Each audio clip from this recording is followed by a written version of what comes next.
Salut les artistes, je suis trop contente de vous retrouver pour une toute nouvelle vidéo. Et aujourd'hui, gros sujet, la Joconde.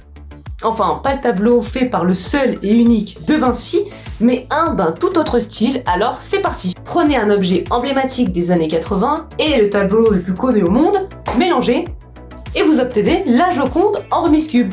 Ou autrement dit, Rubik's Mona Lisa de l'artiste Invinder. Comme vous avez pu le voir dans le titre de cette vidéo, cette Joconde revisitée s'est presque vendue à un demi-million d'euros. 480 200 € pour être exact. C'est le tableau-objet le plus cher vendu par l'artiste Invinder.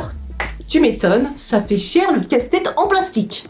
D'ailleurs, Invinder vous dit peut-être quelque chose, c'est un artiste français anonyme, enfin pas vraiment, on connaît son nom mais on ne connaît pas son visage, qui aime envahir les villes avec ses Space Invader, des espèces de petits monstres venus de l'espace faits en mosaïque, inspirés du jeu vidéo du même nom. À son actif, 79 villes, 33 pays et presque de 4000 Invader, Space Invader créé. Un projet artistique que l'artiste a commencé en 98 et qui a pour but de libérer, je cite, l'art de ces carcans que sont les musées et les institutions, et par la même occasion les Space Invader de leur écran de jeux vidéo pour les ramener dans la réalité. Un projet artistique ouvert à tous et à toutes et qui veut nous faire bouger, on peut que valider. Ah oui, parce que l'idée c'est que vous, moi, enfin nous, allons à la recherche de ces Space Invader dans les villes, on les scanne via l'application et on récolte des points. Chaque Space Invader a un score en fonction de critères déterminés par l'artiste. Une sorte de Pokémon Go artistique si vous préférez. Mais revenons à notre chère Mona Lisa en 3D. Elle est composée de 330 Rubik's Cube et a été créée en 2005. Cette œuvre avait été estimée à 120-150 000 € et est partie en février dernier, 4 fois plus cher. Pas plus d'informations sur l'acquéreur, mais si un jour il fait un tour à Toys R Us, je pense qu'il va faire la gueule. Enfin, le prix peut s'expliquer par plusieurs facteurs, la popularité du tableau de Léonard de Vinci, la démarche qui est quand même vraiment originale, et le tout surplombé par la notoriété du mystérieux artiste français, qui n'en est d'ailleurs pas à son premier gros chèque. En mai dernier, l'une de ces mosaïques s'était quand même vendue à 356 200 €. Cette Mona Lisa 3D est d'ailleurs le premier tableau que l'artiste ait fait en utilisant des Rubik's Cube. Je trouvais assez inattendu et déroutant de les utiliser pour créer une œuvre d'art.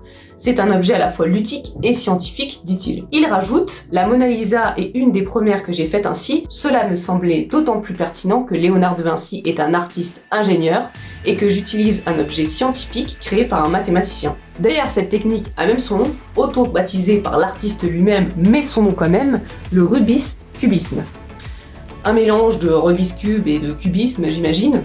Depuis 2005, Invinder achète donc les Rubik's Cube par wagon pour laisser libre cours à son imagination. L'artiste a même développé plusieurs registres comme les Rubik's Batman, constitués de méchants, les Rubik's Low Fidelity qui réinterprètent des pochettes d'albums, et les Rubik's Masterpiece qui revisitent des grandes toiles de la peinture, l'origine du monde de Courbet, la soupe Campbell de Warhol, et bien évidemment, notre Joconde préférée. Comme il explique, je cherchais des images qui soient facilement reconnaissables et donc qui soient déjà présentes dans l'imaginaire collectif. Et oui, parce que aussi ludique que soit un Rubik's Cube, l'utiliser pour refaire des tableaux, c'est quand même beaucoup moins simple. Car dès qu'on n'a pas la ref, c'est quand même compliqué de voir l'œuvre originale qui se cache dedans. Par exemple là, moi je vois que des carrés de couleurs. Et vous ? Bon ben c'est tout pour aujourd'hui, c'était Rubik's Mona Lisa de l'artiste Invinder. J'espère que la vidéo vous a plu. N'hésitez pas à me le dire dans les commentaires, n'hésitez pas à me dire ce que vous pensez de cette œuvre, normale, cool, bizarre, complètement con. Et n'oubliez pas de vous abonner à la chaîne, de partager la vidéo, de venir me rejoindre sur Instagram, et je vous dis à très bientôt. Salut!